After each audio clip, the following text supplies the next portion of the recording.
Эрүүл байна уу? Эмсэм юм байна. Тэгэхээр та бүхэндээ энэ удаад өвчин эмгэгийн талаар өгүүлье.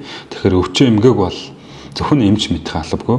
Иргэн хүн маань эрүүл мэндийн боловсролоо сайжруулж, ялангуяа тэр өвчнөр өвдөх эрсдэлтэй хийгээд өвдсөн бол энэ өвчний талаар маш сайн уншиж судалж, гарах хүндрэл, ямар үед яаралтай арга хэмжээ авах уу, ямар эмийг ямар тунгаар уруулах уу, ямар мэрэгжлийн эмчтэй ямар давтамжтай үзүүлэх вэ гэдэг талаар бол дэлгэрэнгүй мэдээлэлтэй байх ёстой. Яагаад гэвэл энэ зүйл хангалтгүй улмаас өвчин гэдэг бол шинж тэмдэг илэрхээр үүсдэг.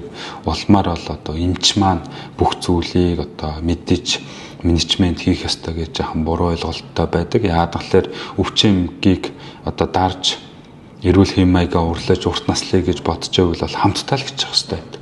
Өөрөөр хэлбэл тухайн хүн өвчнөр өвдсөн учраас өөрөө энэ талын мэдлэгтэй, энэ талыг цэцэг арчилж байгаа юм шиг байнга хянааж сэргийлж хяналтанд явж явах хэрэгтэй. Ямар мэрэгжлийн эмчтэй үзүүлж эмээ бол тогтмол ууж явах хэрэгтэй. Нийтлэг нэг ажиглагддаг зүйл бол тухайн өвчин эмгийг шинж тэмдэг илэрхээр эхэлдэг.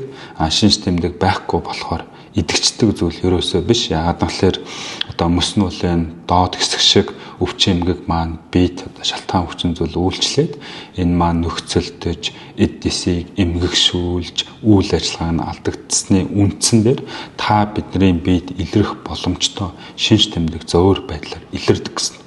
Тухайн өвчин бүрлдэж бий болчоод зөөр шинж тэмдэг илрэхгүй өвчинч байдаг. Зөөр шинж тэмдэг маш их хүчтэй өг эмгэгч байдаг. Чимээгүй явж байгаад амь насанд аюултай хүндрэл үүсгэх эмгэгч байдаг. Зарим нь маш их өвдөж зөөр шаналгаа ихтэй мөртлөө амь наснаас хол хүндрэл үүсэхгүй өвчин эмгэгч байдаг гэсэн үг. Тийм болохоор та бүхэн аливаа зүйлд прагматик хандаж энэ талын мэдлэгтэй мэдээлэлтэй хамтдаа эрүүл мэндийн сахин хамгаалж, урьдчилан сэргийлж, эрт илрүүлж, урт наслах хэрэгтэй байдаг шүү гэдэг хэлмээр байна. Тэгэхгүй бол нийтлэг хандлал ажиглагдж байгаа зүйл бол жаахан буруу ойлголттой. Тэрнээсээ болоод эрүүл мэндийн өвчин хугацаа алдах, даамжруулж, хүндрүүл, улмаар хүндэрч амь насанд аюултай нөхцөл байдлах эрсдэл бол ажиглагддаг шүү гэдгийг та бүхэнд хэлмээр байна.